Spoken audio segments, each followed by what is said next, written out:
Hi, my name is Michelle, and I am here today to talk to you about the purpose of good hand hygiene.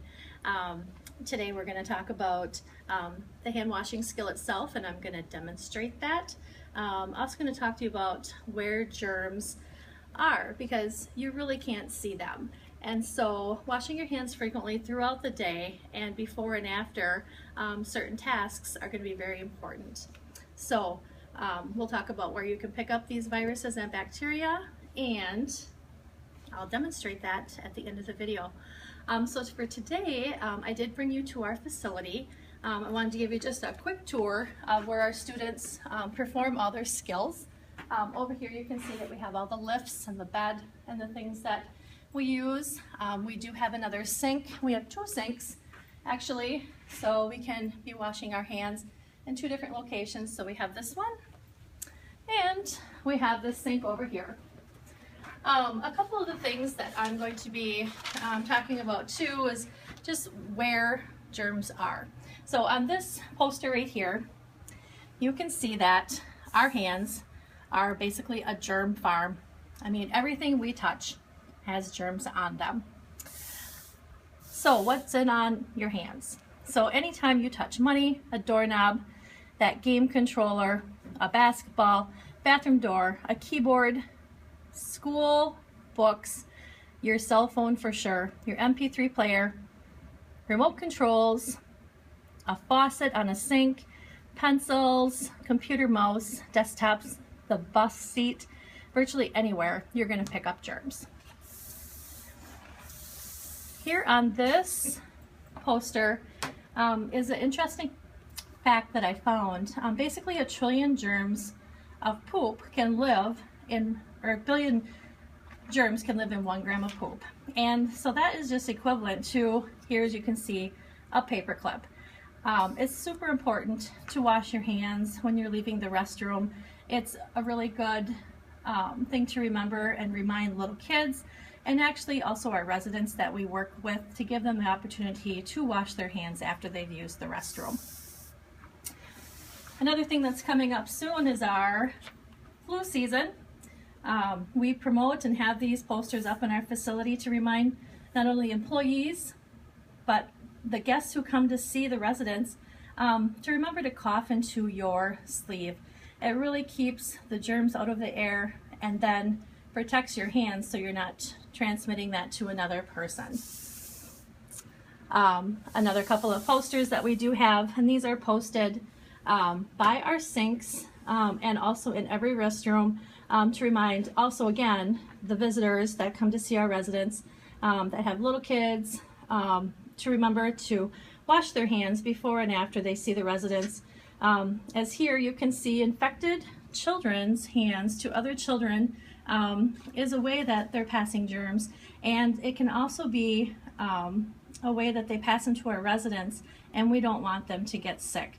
Other things are nose, mouth, eyes to hands and others, hands to food, food to hands to food, and also animals to people. So hand hygiene that's done properly is one of the best ways to prevent contracting and spreading these infections. So infectious diseases such as the common cold, the influenza, and GI bugs are things that we're going to want to prevent. So today I'm going to demonstrate washing my hands, and we're going to want to do that for 20 seconds, and I'll perform that for you now, and then we'll be done with the skill.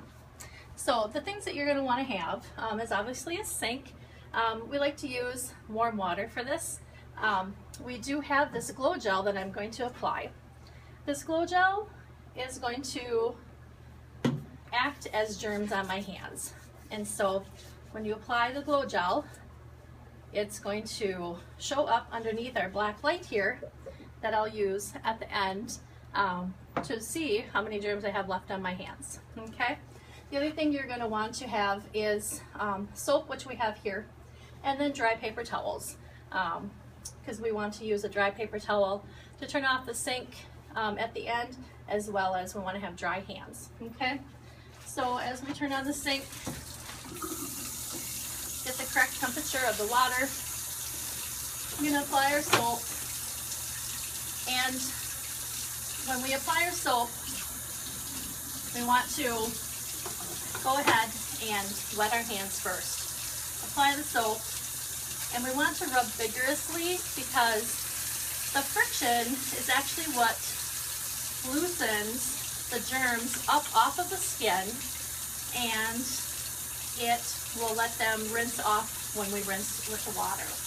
The other thing you want to do is go ahead and scrub the thumbs very good on both hands. Scrub your nails. And you want to scrub about 1 inch above the wrist on both hands.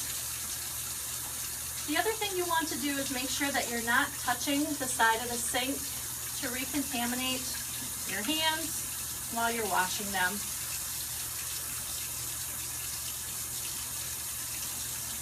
If you have rings on your hands, which I do have some rings, you want to wash under those rings to make sure that you're covering all surfaces with your soap.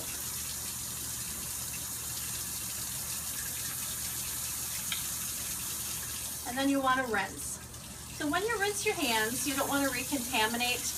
You want to rinse your hands with your fingers pointed down, each hand separately, so as not to contaminate one hand over the other. Again, remembering not to touch the sides of the sink.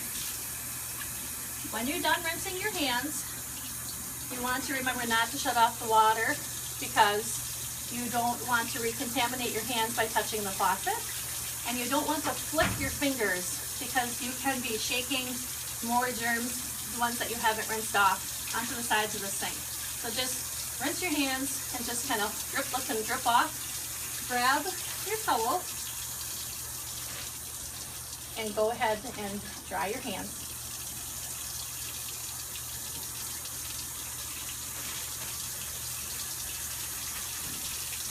When you're finished drying your hands, you want to take another dry paper towel. Your hands are dry. Take a dry paper towel and go ahead and shut off your sink.